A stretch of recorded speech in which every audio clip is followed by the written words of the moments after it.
we should get going. Thank you very much for joining us this morning or this afternoon. I realize we are scattered throughout the globe, and so it's a real joy to have you with us for this Renew Africa event. It's hosted by City to City Africa. My name is Toby Meyer. I'm the Executive Director for City to City Africa. I'm based in Pretoria, South Africa, and you'll get to meet over this session and our next session, you'll get to meet some of our leadership that are scattered throughout the continent. But so, as I said, it's a real joy and a privilege to have you join us today. Thank you very much for making the time, for being with us. What you can expect as we together today, firstly, is our session with Prof. Philip Jenkins, who is joining us, and Femi Osunui will be hosting that session. I'll introduce both of them in a second. And then in our second session, after they are done and we've had an opportunity to engage Prof. Jenkins with questions, we will have another session for those of us who are not from Africa. Well, anybody is, of course, welcome to join, to go on a brief tour, a virtual tour of some of our African cities and get to meet some of our African leaders. And so we would be very pleased if you're able to stay for that session. And so thank you for joining us. As I said, I am the Executive Director for City to City Africa. What I'll do in a second is just briefly explain who we are as an organization and what we seek to do for those of us who are not familiar with City to City. And before I hand over to Femi and Prof. Jenkins. But firstly, let me pray for us, and then we can get going. Our Father, we are so grateful that we can gather like this, that your church, who are scattered throughout the globe, can make use of great inventions like this. We're grateful that we can gather in spite of restrictions on our ability to be in the same place. Father, my prayer for our time together now is that the continent of Africa might be seen as one of those great gifts that you've given to us, that the people of Africa could be seen as something dear to your heart. My prayer for our time together, Lord, is that we would see you as the God whose gospel is powerful enough for people everywhere. And so we just pray that you would be merciful to us. We pray that you would grant us insight, wisdom, perspective, and a fresh love for both Africa, but above all for the Lord Jesus Christ. And so we pray these things in his good name. Amen. Friends, I'm going to briefly share my screen with you as I show you a few pictures of what we do as an organization. As I mentioned, I work for City to City Africa. Our desire is to, in this event even, is to not speak much about City to City Africa, but to speak about Africa and the future of the gospel in Africa and the impact that that has on global Christianity. Why Africa? Well, this is a picture that we often use to explain the importance of the continent. Africa is an enormous place. It's often lost, I think, even on Africans, that our continent is absolutely enormous. But what makes it is this picture and this reality of African population growth that is about to hit our continent. By 2100, 40%, virtually 40% of the globe's population will be living in Africa. Here's another graph that just shows some of this reality. Increasingly, the people of Africa will be living in the cities, and those cities will be significantly bigger than cities anywhere else on the planet. And it's in light of that, that we were especially excited to see Prof. Jenkins recently write an article just reflecting from a scholarly point of view on this reality that we see before us. And so I'll be handing over to him in a second, but I just want to finish on this note. We as City to City Africa are engaged in a number of things, but our primary tool with which we work is the gospel. We work with the gospel because we believe that is the power of God for salvation of everyone, and especially everyone in Africa who believes in that gospel. Our trust is in the power of the gospel to change individuals, and because individuals are changed by that gospel, that we ultimately will see cities and our entire continent changed. We do that in various ways, and you're welcome to engage us more for me to talk more about that, but I won't take more of our time that we're here to listen to Prof. Jenkins. This is what Prof. Jenkins recently wrote in the future, in the Gospel Coalition on the future of world Christianity. As the century proceeds, Christianity will become ever more markedly a religion of Africa and the African diaspora. And so when we saw that, we were enthusiastically asking Prof. Jenkins whether he would be willing to join us today. And so Prof. Jenkins, it's a joy to have you with us. Prof. Jenkins is a distinguished professor in history at Baylor University. I will stop my screen share. And so that is his primary job. He's a professor of history. He earned his PhD from Cambridge in 1978. And he's a professor that reflects on a number of topics, including sociology and criminology. The Economist has recently said of him that he's one of America's best scholars of religion. And so we're very privileged to have him with us. His session will be facilitated by Femi Osunniyi. Dr. Femi Osunniyi holds a PhD in electronic engineering from the University of Manchester, but he felt called back to our great continent and to the ministry itself. And so Femi is leading a work in Lagos called City Church Lagos. And so it's a great joy for me to hand over to Femi and Dr. Jenkins for our time. Thank you.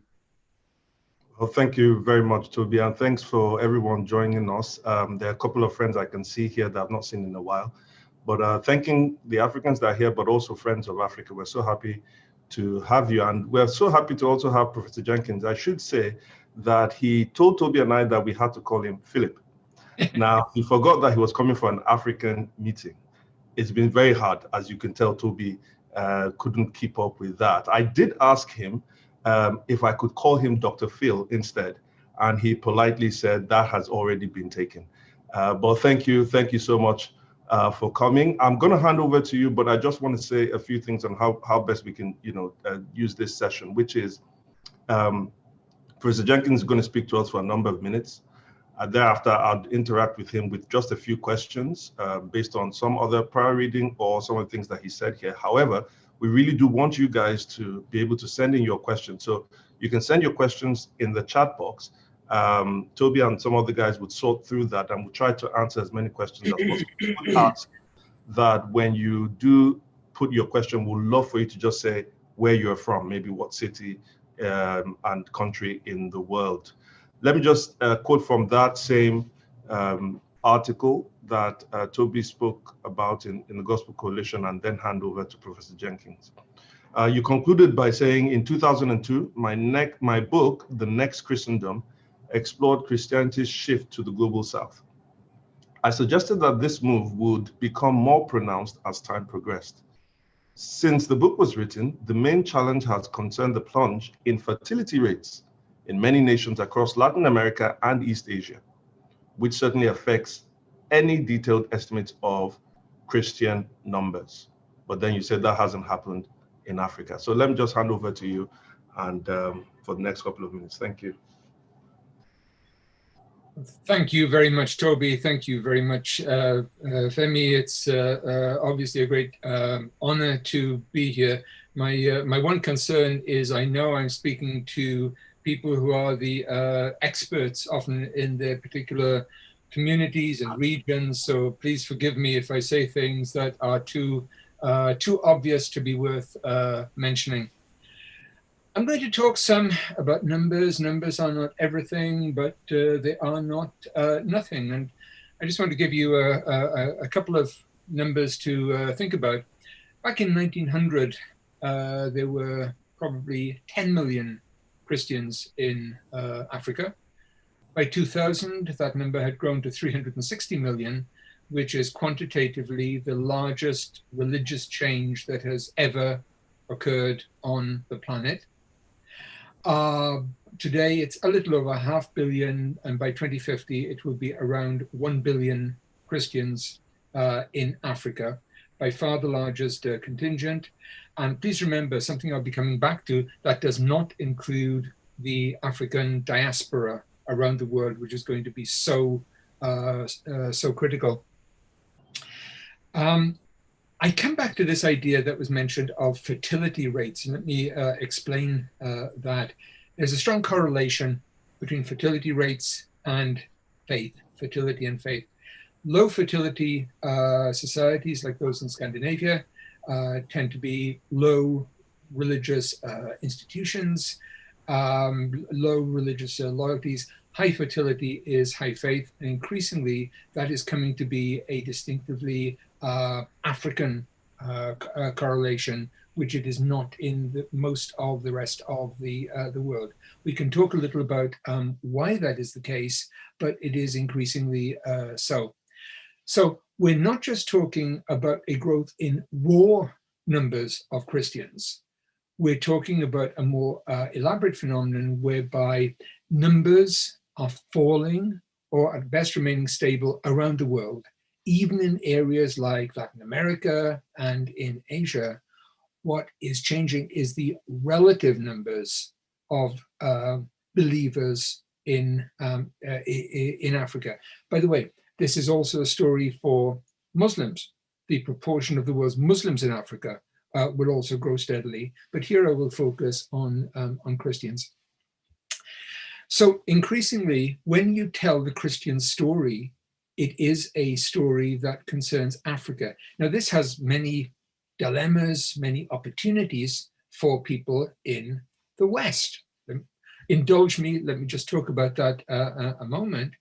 It means that as people in the West, in Europe, in North America tell the story of Christianity, if they do not pay attention to that global framework historically, they're missing so much of the story.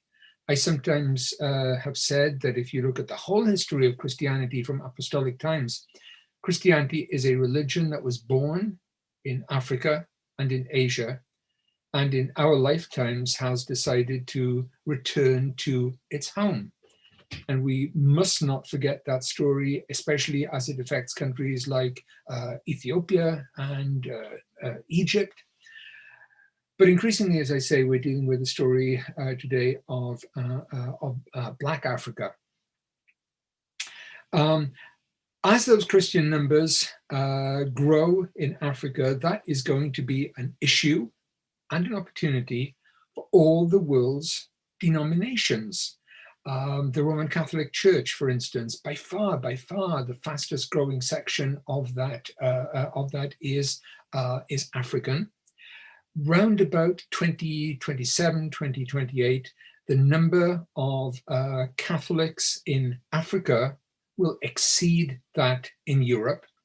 And that will become ever more true as the century progresses. You look at any denomination, you look at Anglicans, you look at Methodists, any church, any denomination, and so much of their story is these days an African story and will increasingly become so.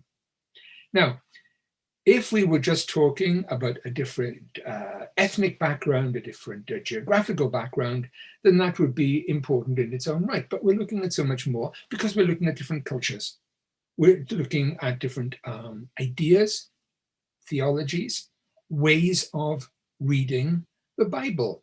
If you are reading the Bible in a relatively new emerging church in Kenya or in Nigeria, you're reading the same Bible as somebody in the United States or England, but you are looking at different stories, different emphases, and often you are reading things the way the Bible would have been written, would have been read in the early Christian church. You're looking at stories of, for example, poverty, healing. It's only when you read the Bible in a poor setting that you realize how much of the Bible and its symbolism is about food, to take a basic point. So I'm going to suggest that what we're seeing here is not just a numerical, a quantitative shift. It is a fundamental cultural shift. And that is a problem, an opportunity for churches in the rest of the world. They have to learn to come to terms with this. If there's a situation where, I don't know, a quarter of the world's Catholics are from Africa, then the Catholic Church has to take account of that. I hope I will live long enough to see an African Pope. It will not be too far off. Like I say, this is the situation for the rest of the world. What about the situation in Africa itself? If I look at the situation as a historian, I would say there are two obvious analogies, two obvious parallels to the situation we're facing right now, and they're both very far-reaching. The first is something that happened in the Middle Ages when the focus of Christianity shifted from the Middle East and Asia to Europe. Europeans think Christianity was always destined to make its home in Europe. No, that was a historical development at a particular moment. We're seeing a fundamental shift as important as that in our lifetime. I would add one other historical analogy, and that is the great revivals of the 18th century that produced Methodism and the evangelical revival and so on. And what was so important about that was that globalization. But there's a phrase that we sometimes use, that Christianity is always a religion that emphasizes roots, R-O-U-T-E-S, rather than roots, R-O-O-T-S. It's always a religion on the move and traveling, and we have no abiding city, is the short lesson. Toby showed some very important slides with statistics about the growth in numbers, and that growth is amazing. I will not go over the particular details of countries. You can read about it in that article that I linked to. You can look at any number of countries, since between 1900 and 2050. If you look at the nation of Kenya, that territory has probably increased in number from maybe 1.5 million to, by 2050, 95 million. It's a phenomenal, it's an unbelievable figure. But he left out one thing, which is that African diaspora, that African population around the world, which increasingly is proving to be a critical focus for Christian growth and expansion and restructuring around the world. I work closely on, for instance, Nigerian churches and Nigerian denominations. But if you look at the Francophone world, if you look at Francophone Europe, Congolese, Cameroonian churches from Madagascar are transforming a Christianity that was in some ways a fading and shrinking Christianity in European countries. We're talking about revivals and rebirths.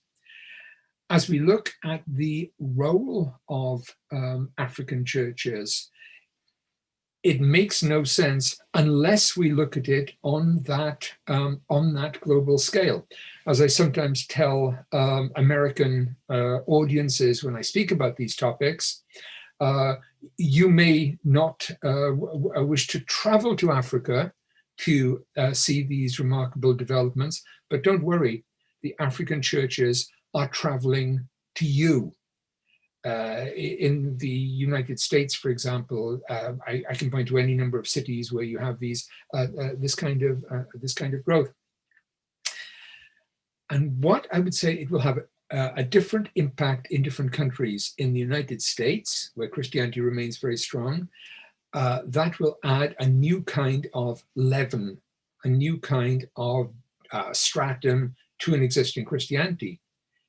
In Europe, I think you're seeing a very different development where African Christianity, African diaspora Christianity, is coming to be a new normal, a new mainstream.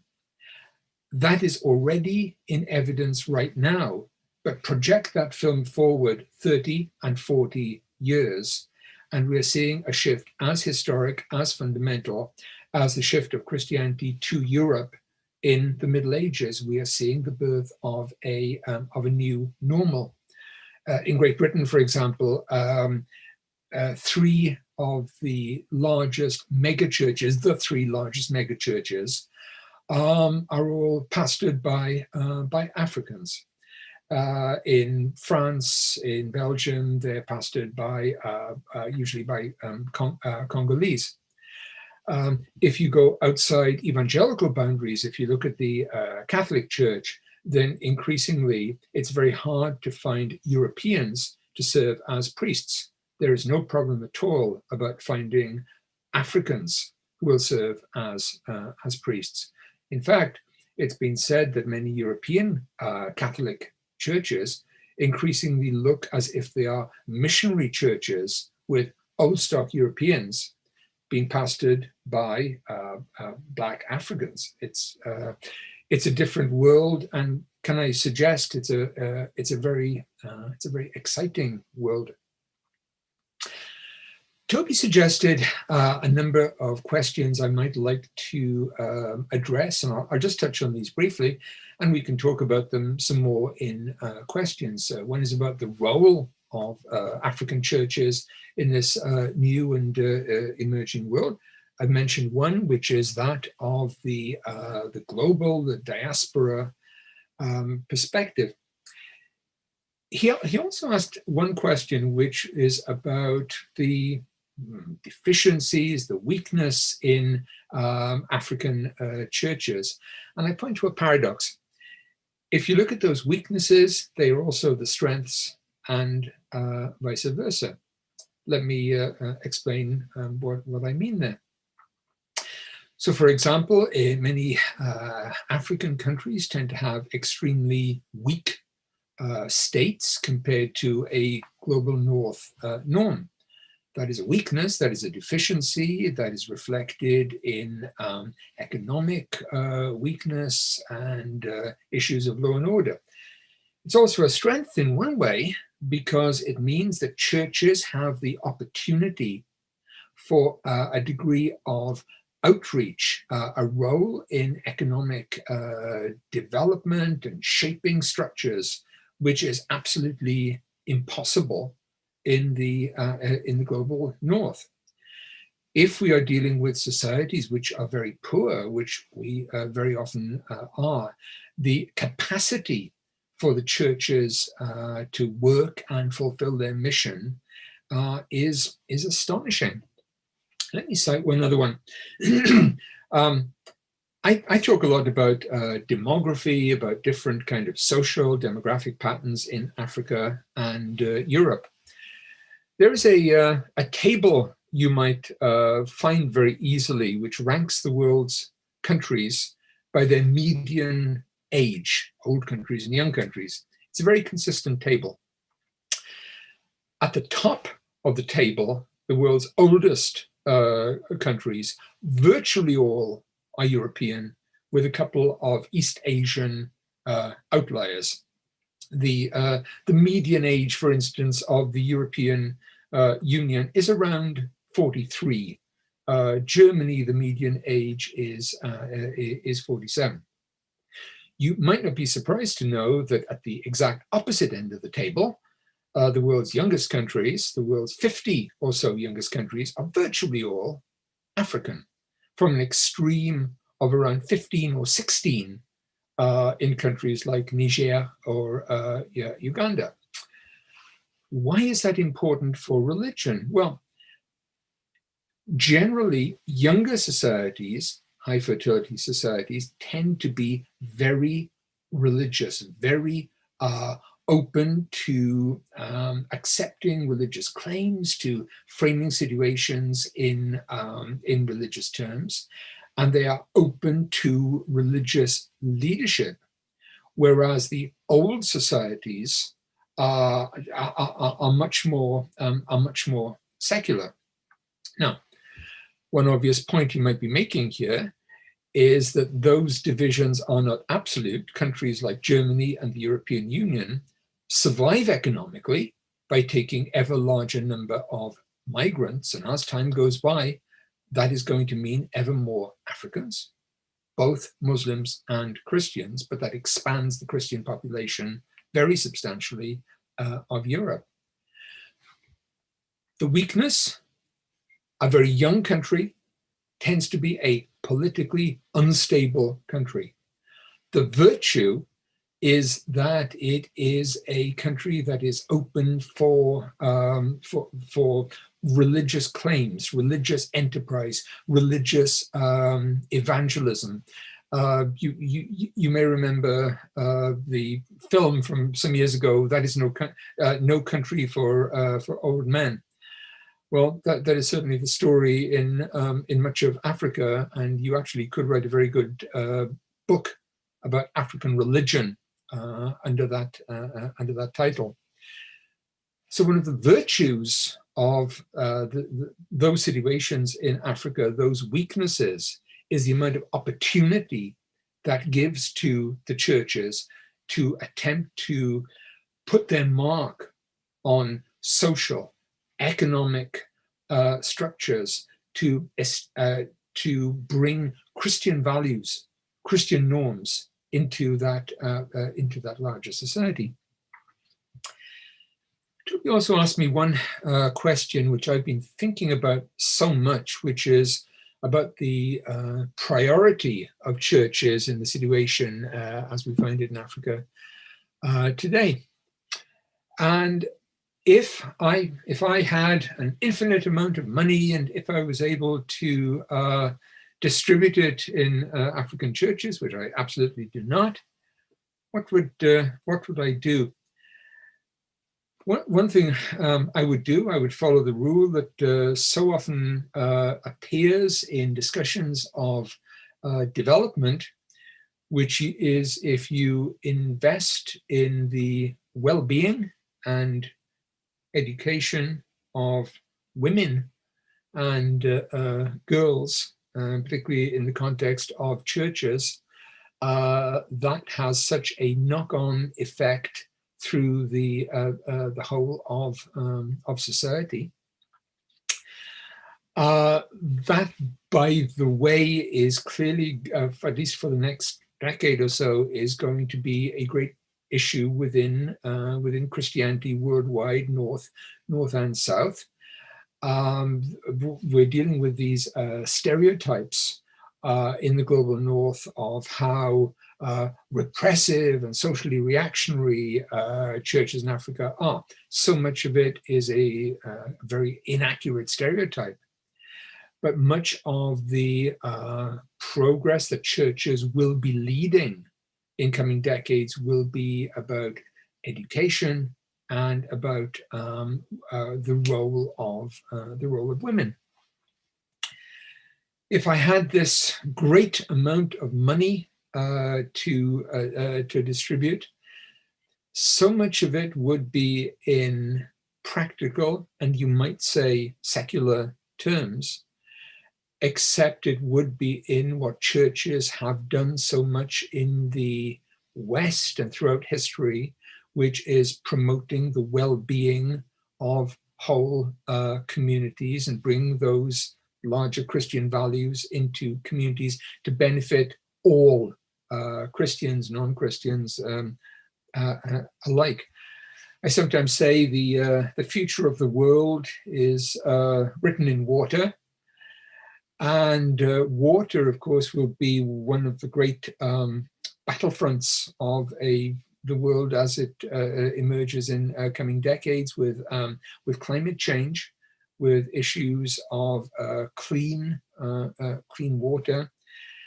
And it strikes me that so much of the Bible and so much of the biblical tradition lends itself to really quite a visionary attempt to cope with those changes as they occur. So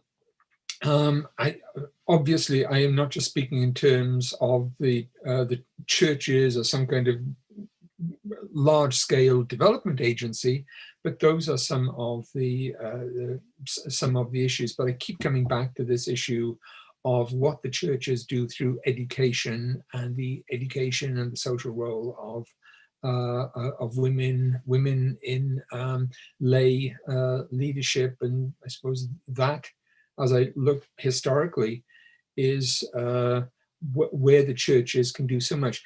I look back at, again, at history. I'm by origin a historian. And I look at what the churches did in Europe and America 250 years ago, and how they equipped people who were originally very poor, very desperate, to cope with a rapidly changing world, in that case, the Industrial Revolution. And what they did was several things.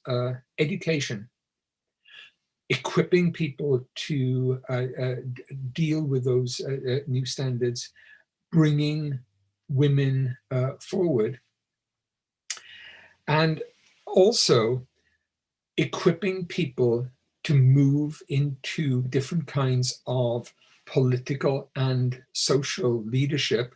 As the famous phrase goes, people learn to speak and lead in their churches, and those methods, those standards, those values were projected into the wider society.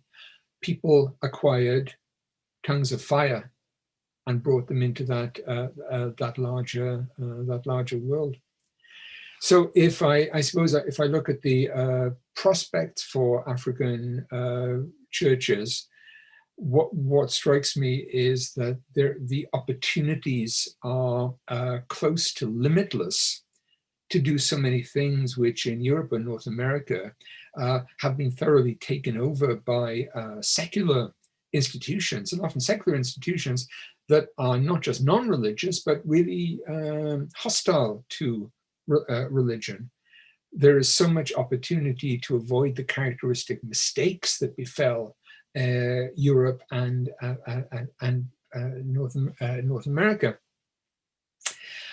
So as I look at those churches, and especially as I look at them in the diaspora, I look at African communities in cities in Europe and North America, what strikes me is how often they are following the model that frankly you find in the book of Acts, of setting up those Christian communities based on mutual aid and support, which become Christian nuclei in increasingly non-Christian societies.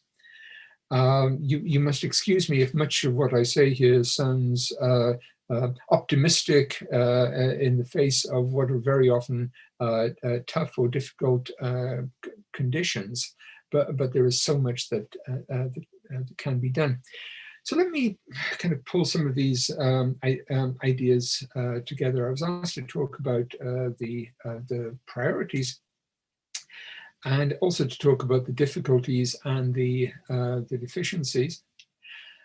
I suppose one of the biggest, dangers, deficiencies that we have to talk about is that of the relationship with other religions. The fact that in many parts of the continent, Christians are facing a danger of violence or even martyrdom in a way that has not been known by Christians in the West in many centuries. I wish I had any kind of profitable thing to say here, except that Christians also have the opportunity to engage in negotiations, in discussions, to try and create peaceful ways of being. So Christians have the opportunity to serve as peacemakers in a way that I suppose they do not have in the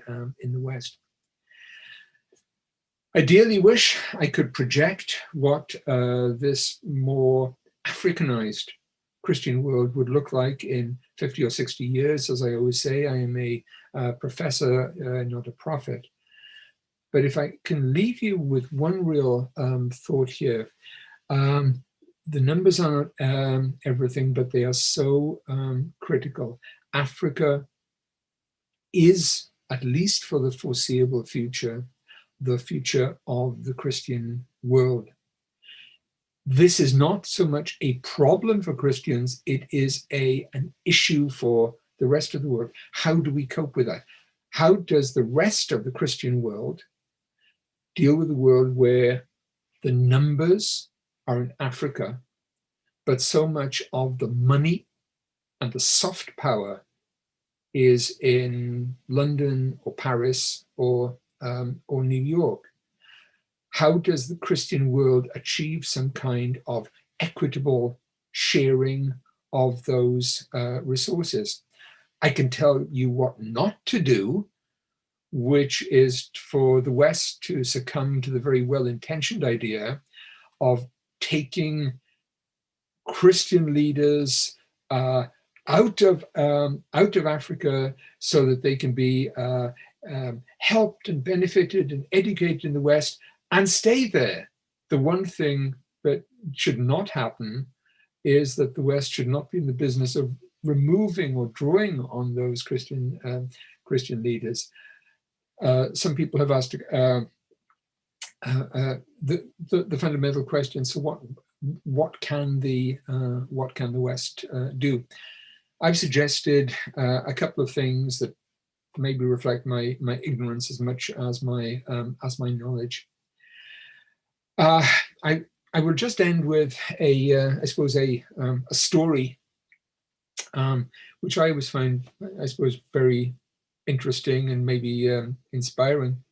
If you look at European history, one of the worst times in that history was in the mid-17th century, around about the year 1640, which was a terrible time when Protestants were killing Catholics and Catholics were killing Protestants. It was a time of terrible wars and disasters.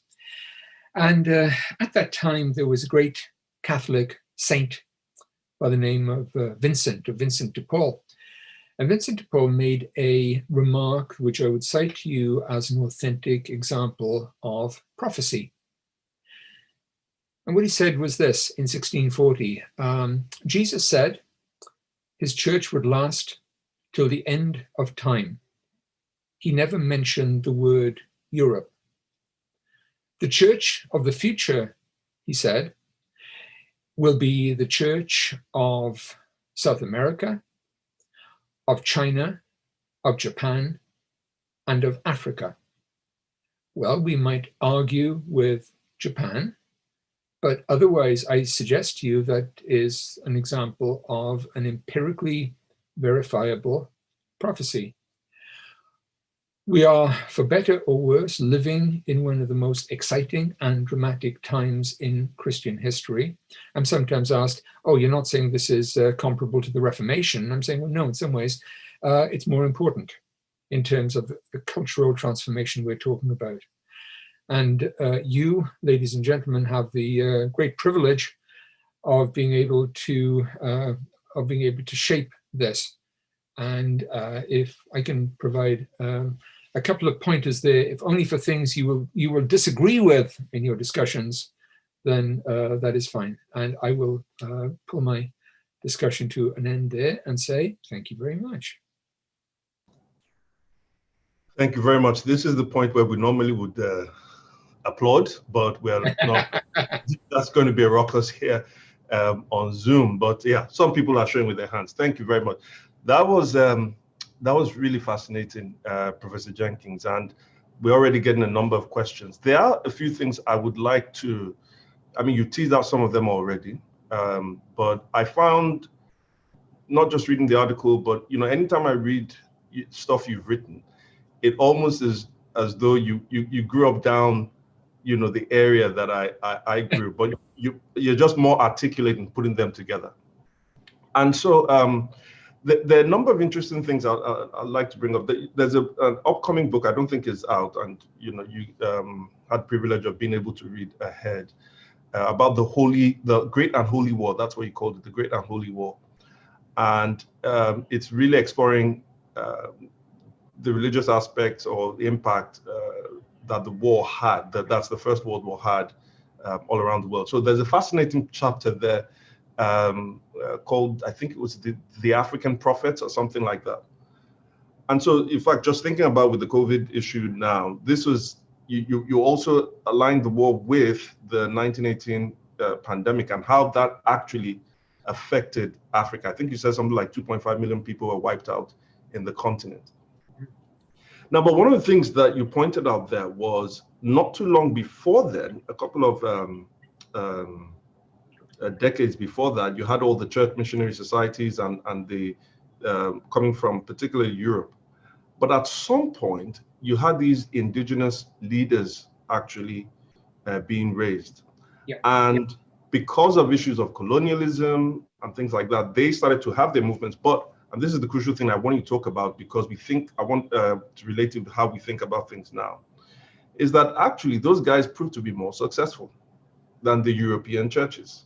They eventually proved to be more successful, and the colonialists found that to be a problem.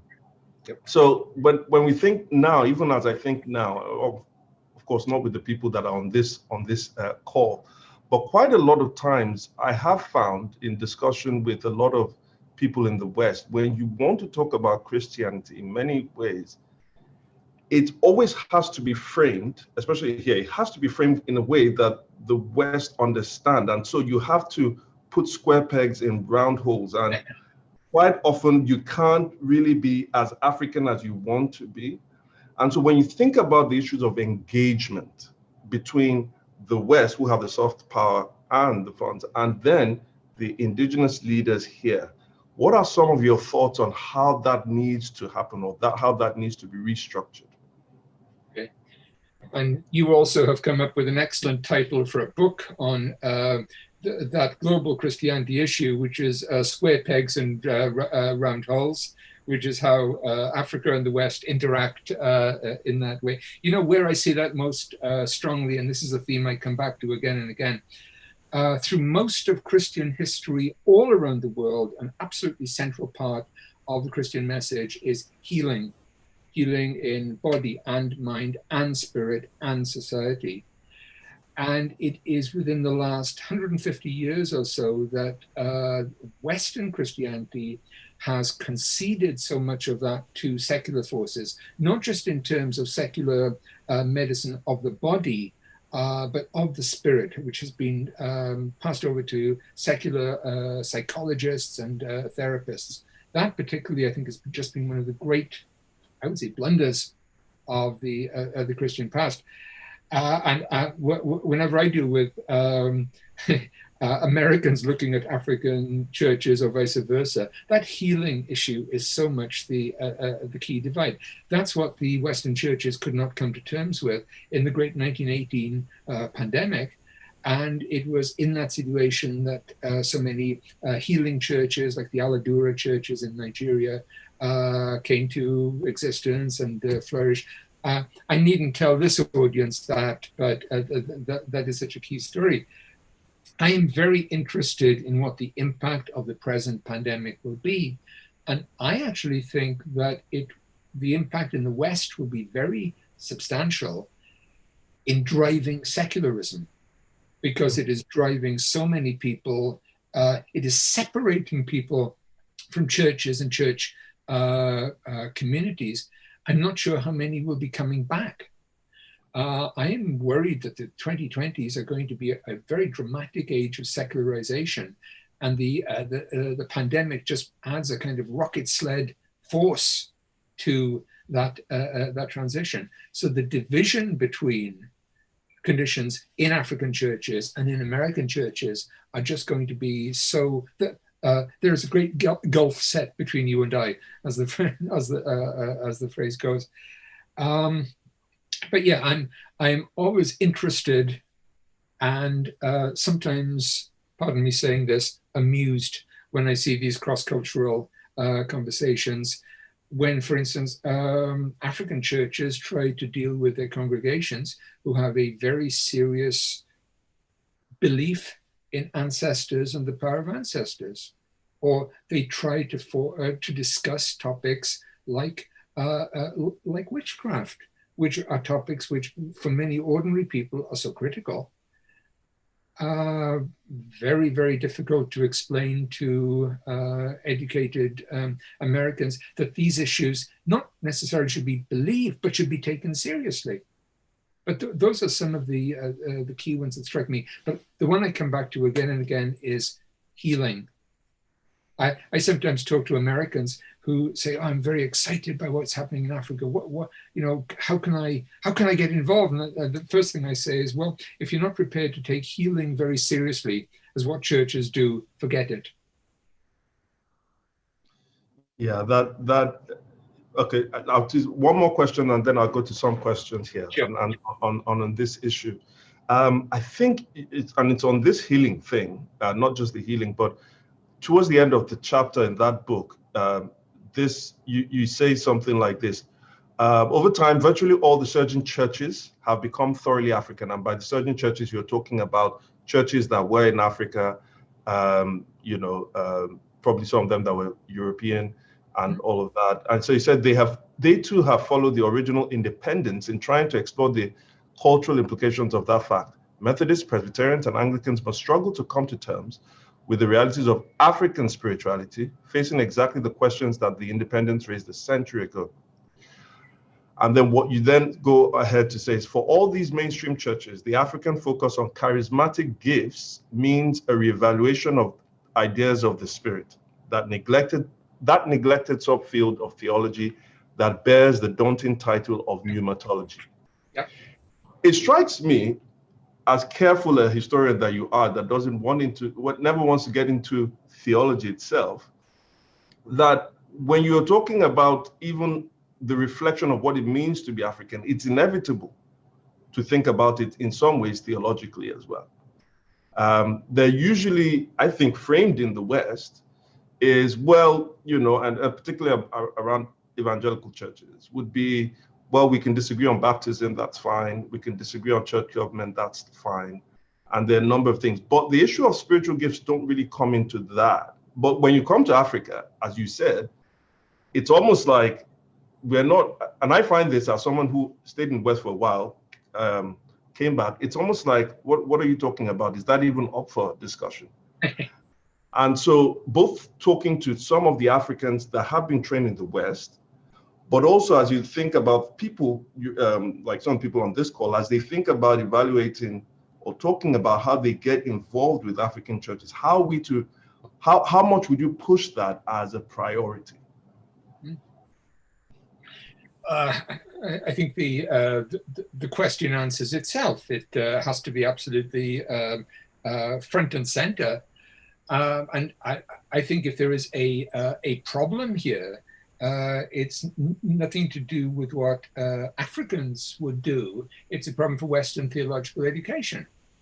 That seminaries in the West for non-Africans need to have their courses and their training in healing, in spiritual gifts, in the ideas of charisma. By the way, when you were living in England, I bet you did not have to go too far to find African churches following very African values and practices and ideas. And that is going to be increasingly true. And what interests me is how much of that and those ideas are going to spill over into the native English or British or American churches. Mission and evangelism work every way. Yeah, it's fascinating. I stayed in Europe. Most people talk about secularization of Europe. I attended very multi-ethnic churches. The one thing they all had, and large churches, and the one thing they all had was they were charismatic. All right, so I want to get through. Let me put two questions out here for you. I'm going to Chrissy Haslam and Luke Greer. So Chrissy says, maybe 25 years ago, I heard John Stott say that the church in Africa is a mile wide, an inch deep. Mm-hmm. How has that changed, and how do African pastors receive training? So that's the first one. How has that changed, and how do African pastors receive training? Luke Greer asks, what role does the internet play on the prevailing models of diaspora centralization of population? Or put another way, what current pressures are different from those of the past global religious movements? Well, both of those are very simple yes/no questions. No, those are both very such substantial questions. You know that mile wide and inch deep book. I always love arguing against it.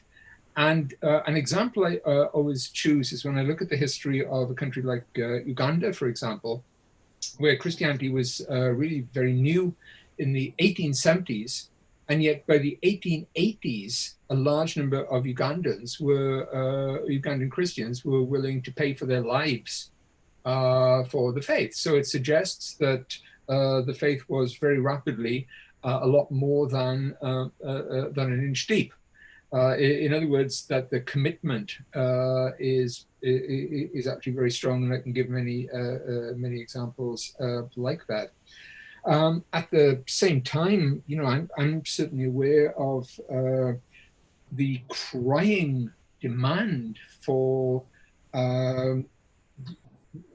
really fairly basic theological education that I encounter among pastors. It's not that they're crying out for an American or a European orientation, but really kind of very basic facilities just are often not available. There are so many pastors for whom even something like a study Bible is something which is difficult to get. You know, the issue of technology is so important. The question was about the internet. I am so struck at how resourceful many African churches have been, not just in terms of the internet, but how much, for example, they use the latest cutting edge technology of the day.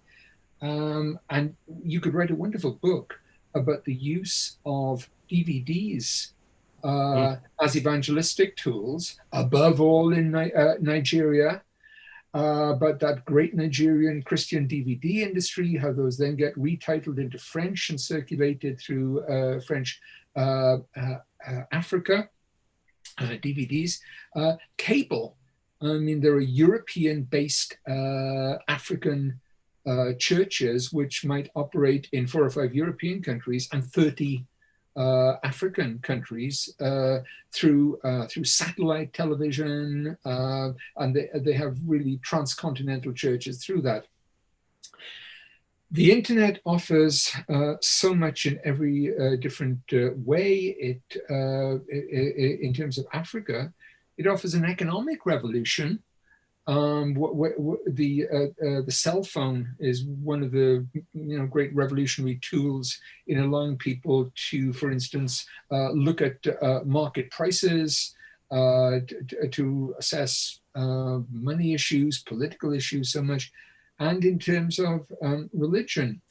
What that offers in terms of giving access to libraries, resources is phenomenal.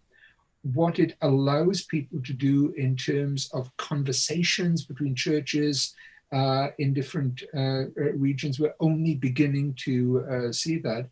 One thing which strikes me is the number of churches which were regarded as being very much, what was the stereotype? They were very isolated, they're very backwards, and then of course they develop huge web presences. And they go global. Did I mention we're living in one of the most exciting times in Christian growth? And that's a large part of it. We're only beginning to see the consequences of that right now. Yeah, I want to ask another 2 questions. One of them is a clarifying question from Dennis Kalama, and he says, to be clear, what is Professor Jenkins' definition of Christian? What is his definition of African as well? Okay. So an African is asking you, how do you define me? But the other one, which I think is absolutely crucial, is from Sheba Philip. And this one, just even being on ground, I can tell you this is such an important question. So she asks, what is the church's role in Africa to directly address poverty and promoting the well-being of communities, especially women, which you already started talking about? Are there opportunities that are not being leveraged right now? And if you may, I'd like you to speak to to this, that quite often I have seen a lot of churches or ministry organizations, if I may, almost have without the brutality of it, or they almost have a neo-colonialist mentality in aid, which is, it's much more about empathy, not enough about empowerment. And quite often it's about directing it to the poorest of the poor, where we can then have nice pictures to put on our, church boards, and not necessarily looking for quite qualified people that they can invest in, which then empower. And one of the things we've seen with indigenous churches, but a lot of them that are, especially in the cities, some of them will be dismissed theologically immediately, maybe because they're Pentecostal word of faith. But one of the things they invest in is actually helping people learn business skills and things like that. And that has done a whole lot more for removing people out of poverty than continuous aid. And so, again, I'd like you to engage with that. So the first clarification question, but also this issue of poverty, women, and if you have some thoughts about the empathy versus the empowerment. Okay. Yeah. I think I was duly warned that I would have a knowledgeable audience and challenging questions, and such is indeed the danger. The only the definition of Christian I rely on mainly on self definition. You certainly have some groups and maybe some indigenous churches which, when they might give messianic or divine status to their founders, have moved pretty much outside any kind of Christian consensus. Those are fortunately not necessarily that common. Obviously, I do not make the usual mistake of assuming there is one common reality called African, when there are 50 or however many it is countries with very different regions and so on. However, like when we're talking about those issues of charismatic and healing and spiritual warfare, those tend to be very broad patterns. They do show up in different communities and different societies across the country. There are certainly differences, but very broadly. And a lot of those, quote, African values also appear largely in the African diaspora. So if you hit me on that, you're absolutely right. One situation I have run into, by the way, with defining Christian was when I wrote my next Christendom book. I received a lot of flack and a lot of criticism for including Mormons. And I was told that these people are not Christian, and I don't wish, I try to speak sociologically, not theologically. They define themselves as Christians, and I accept that for the purposes of the book. There's a lot of work to be done, by the way, in Mormons in Africa. I very much echo what you were saying about empowerment. And one thing I have seen, it's an absolutely basic idea, is that of debt and credit. Basic fact: population growth in Africa means we are, in the coming decades, living through the greatest era of urbanization in human history. No other era comes close. People are moving from communities where they have networks in villages and small communities, moving into faceless big cities where there are so many temptations. And one of these is the temptation to go into debt. It's one of the greatest dangers for people in big cities. There are all sorts of everything from banks to loan sharks, whatever. What churches will often do is they will have simple classes about how debt is a form of sin. It should be avoided, that if you want something, you save up for it, you learn habits of thrift. And may I just say, this is exactly what churches did in the West 200 years ago. People learned those lessons and then forgot them. This is a very profitable thing that the churches do. You know, I once saw something in actually it was a Nigerian founded church in London, great mega church, where the pastor stood up one day and said that he wanted to preach against a dreadful sin, which was unemployment. And you've got everyone who was in the congregation who was unemployed to stand up, and then took each individual person and said, right, you don't have a job. What sort of job are you looking for? Well, this. Right. Who is prepared to hire him? I am.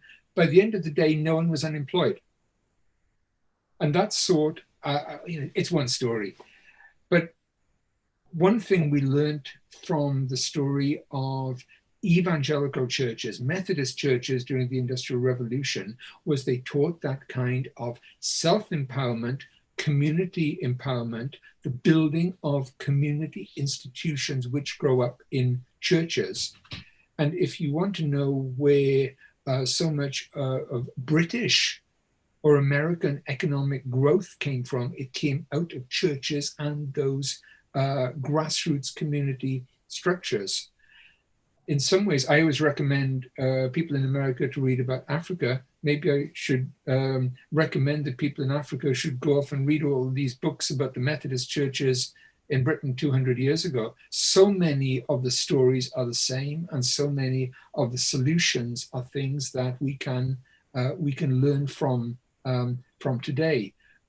Patterns of mutual aid, cooperation, community building, and where the churches and church communities emerge as nuclei to educate and draw in the larger society. And that may be the best answer to the question about poverty, that it is not an issue of what you might call hit and run charity, where you bring something in and leave. You seek to, but you seek to empower. And if something does not build an institution that speaks to community values, then it will not have roots. There is a very good biblical passage that is often used to talk about this, which is the parable of the sower, and that may be the best discussion of aid and charity and development that I know. So very, very complex set of questions. By the way, I'll just make one comment very briefly. If you talk to aid agencies dealing, for instance, with Central Africa, often the people they love to deal with are some of the most apocalyptic churches, because although they seem to have a very otherworldly orientation, they know their communities intimately. That is a rambling answer to big questions. That's a fascinating one. Okay, so we've got less than 25 minutes left, and I do want to get through as many questions as possible. So we're trying to do, well, we can do some quick fire ones. Yeah. Colette Owens asks, so I'll ask two more. Colette Owens asks, have the population projections taken into account the inevitable increase of birth control measures as Africa urbanizes? Sure. That in part explains the dropping fertility levels in the West. Will this not also happen to Africa? And if you may, maybe, especially for us in cities, our fertility rates do drop, but what does migration from the other parts of the rural parts into the mega cities in Africa, what does that have to do? And then Frank Sindler asks, what are the best paths for increasing the African church's voice in global theology? What are the best paths? And I'll throw in a third one by Victor Obeng. So Frank says, what are the best paths for increasing the African church's voice in global theology? And Victor Obeng then asks, what role or roles do primal religion play out in this growth rate? In the growth rate, what roles do primary religion play out in this growth rate? Okay. The first thing is undoubtedly Africa's fertility rates will drop. In fact, I only try to project to 2050. Some people project to 2100. I'm very happy to do that because I will be dead by then, so I will have no responsibility for any errors. I don't believe you can project more than about a generation in future. 2050 is my cutoff. My point is, even if we see a dramatic drop in fertility in Africa beginning tomorrow, then the very large cohort that we have of young people, of children and adolescents, is there, and that will work through. You mentioned contraception. The other great variable is women's access to employment and to higher education. And, you know, there was a point a couple of years ago where some African countries, notably Ethiopia, were recording some of the highest economic growth rates in the world. You were getting more and more women in employment, and that backtracked a little bit. But if that sustains, then you will get a very steep and almost European style drop in fertility rates. One of the interesting and somewhat disturbing issues that you will get there, which I will just raise quickly, is that, okay, work through with this.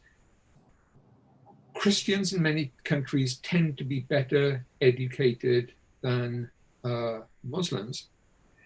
If education corresponds with lower fertility, then Christian fertility rates will drop more sharply, and the relative portion of Muslims increases. That is a very interesting thing. Does that mean that Christians should backtrack on educating women? Obviously not. But we have to be aware of those numerical issues. You raised an excellent question about migration into cities, which is still a huge phenomenon. And the answer is urban fertility rates around the world are always lower, but migrant rates are always higher. So they always tend to bolster it. Very common pattern is that migrants' fertility rates accommodate to the existing norm within maybe a generation or so. That's certainly what happens in Europe. On the other side, there is a counterbalancing factor where you look at religious faith and practice, whereby African cities are in a desperate situation in terms of what states can do. States are extremely limited. So by definition, if people want access to welfare, health, and education, where they find them is always in religious institutions. That means the most dedicated and active churches or mosques. And people who go to those facilities for those material needs usually will end up, at least for a generation or so, pursuing their religious needs too. And that is, in a sense, as basic a theme of Christian growth worldwide as you can get.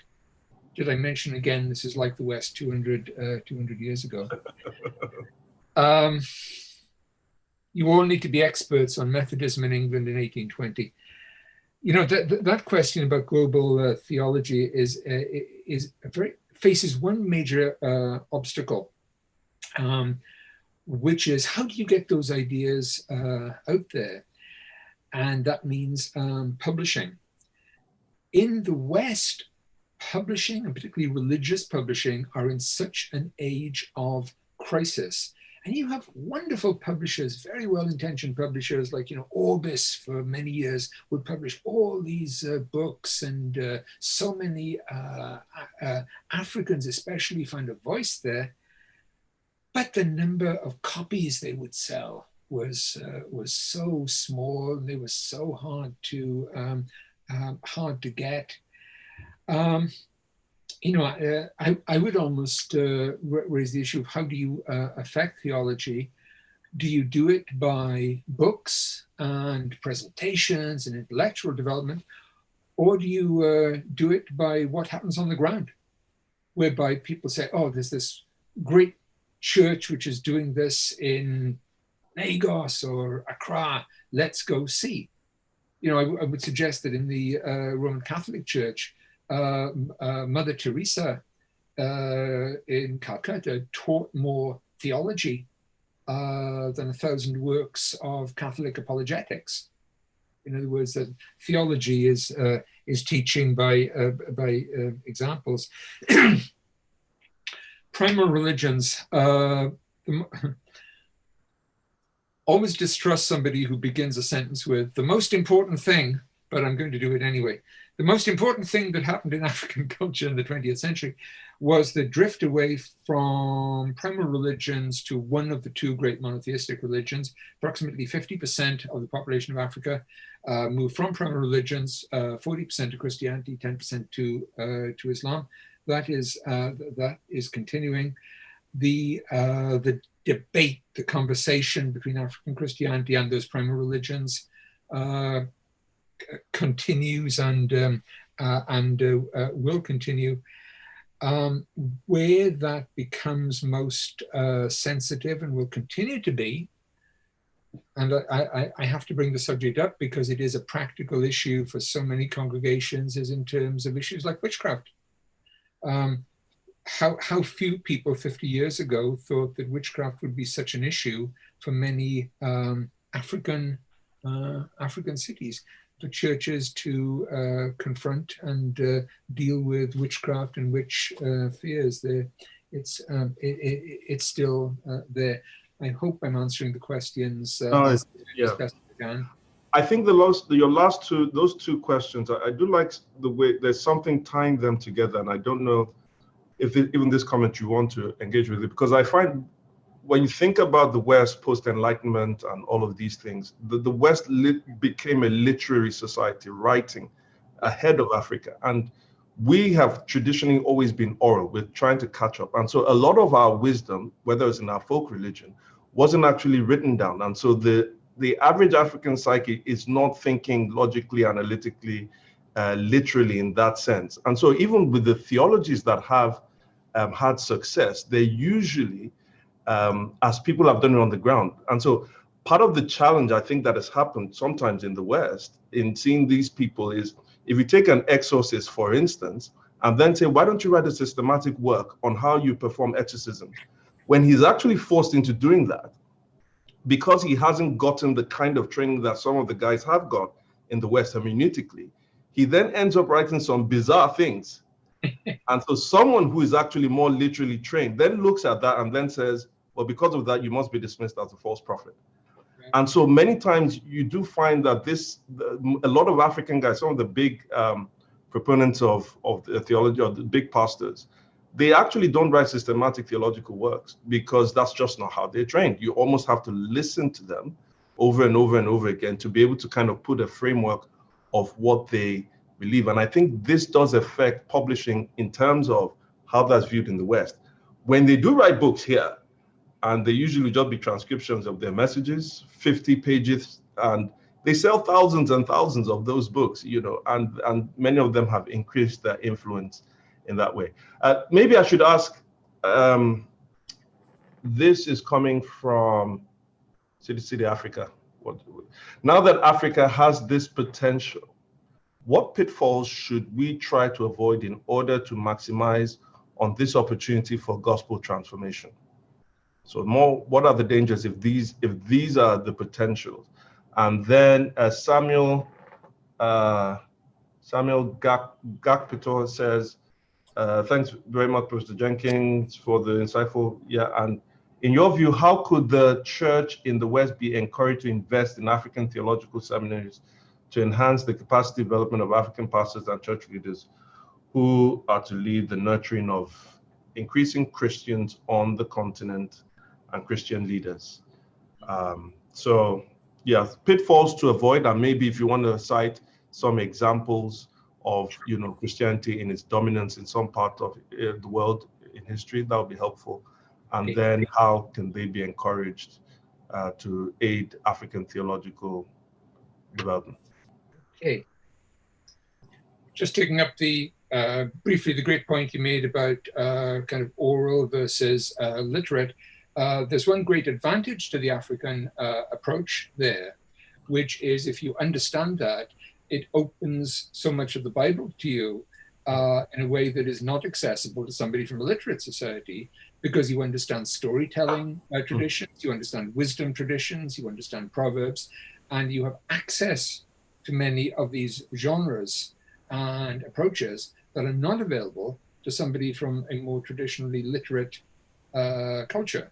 And that is actually a very interesting thing about the way the Bible is used and received. You can also argue that maybe the age of strict literacy in religion was a phase, and that the move to the internet brings you to more of a kind of oral or intuitive means of transmitting and discussing knowledge.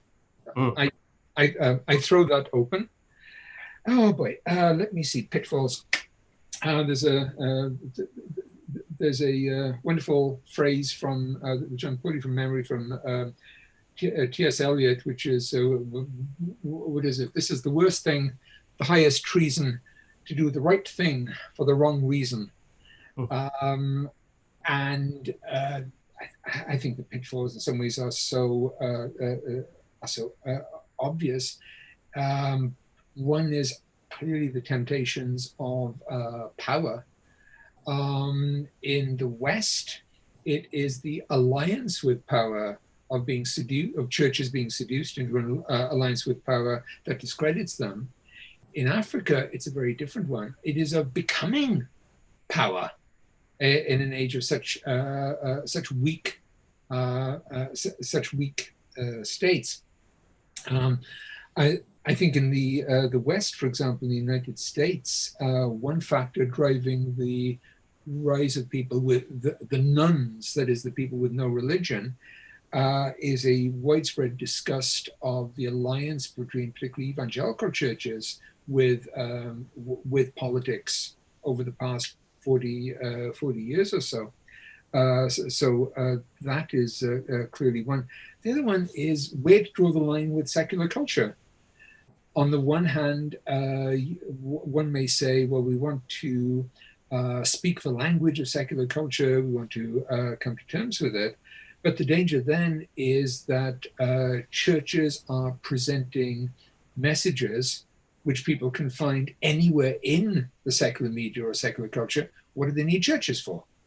And that has certainly been one of the concerns in terms of more liberal churches and also state-run churches in the West. As I said, in terms of pitfalls, the issue of state alliances with power are very strong. Where do you draw the lines between secular and religious? You know, that idea of investing in theological education is an interesting one. What I think a lot of Western institutions have done is they have made an extremely well-intentioned effort to recruit and draw in some very fine thinkers from African or Asian churches and bring them to Harvard or Oxford or these great schools in the West. But the problem is so many of them stay. So in other words, the cream is being taken off the churches that really need it.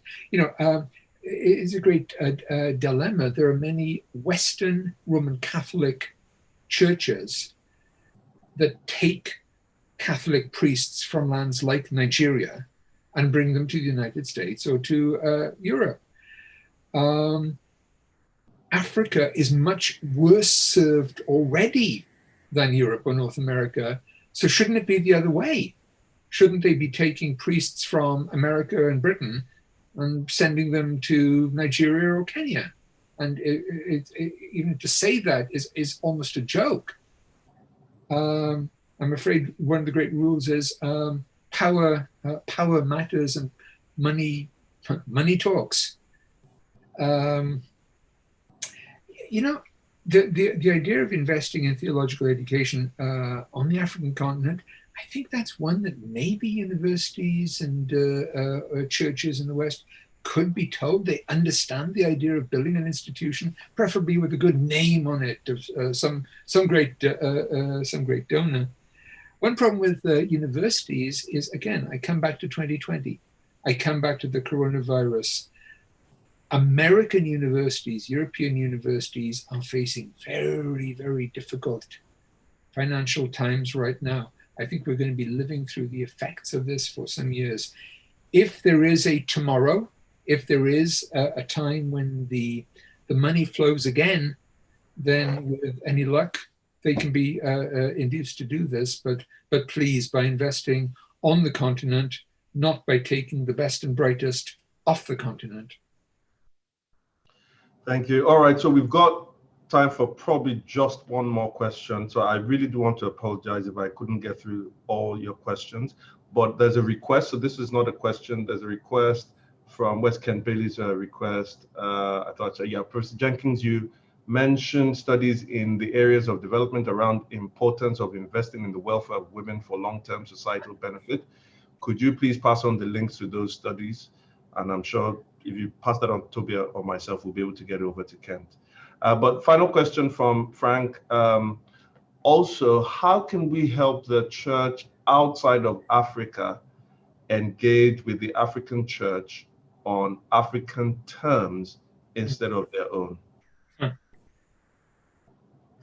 I think you're running into a little problem here called original sin, and people's basic inability to step outside their own kind of realities.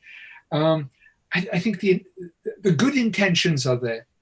I think that so many people want to do this, but there are also so many obstacles and ways that are so absolutely rooted within culture. I mentioned this idea of healing, for example. You have no idea the stereotypes that are so strong that are based in American or British experience that prevent a valid understanding of African realities. And one of the things I saw that was most disturbing, you may have been aware of this, in England in recent years, there has been a real kind of moral panic against African Pentecostal churches that believe in the idea of witchcraft and which are presented almost as if they teach the idea of witchcraft. And I'm sure you Femi, were aware of this. And you had some of the most horrible stereotypes of these churches. So I suppose I would say, maybe in conclusion, as you look at some of these Western churches and Western media, let's use a good Catholic theological concept, which is they suffer from invincible ignorance. And we just have to exercise some toleration of them. The time has run out. So I'll hand over to Toby now, but thank you so much, Professor Jenkins, for this enlightening discussion. Thank you so much. Thank you very much, Ferry. Indeed, thank you, Philip, and thank you, Femi, for serving us by drawing the best out of Philip in this discussion. We're extremely, extremely grateful for your time with us, and the same is true for all of those who have joined us from all over the world. We're very, very grateful that you have joined us for this session.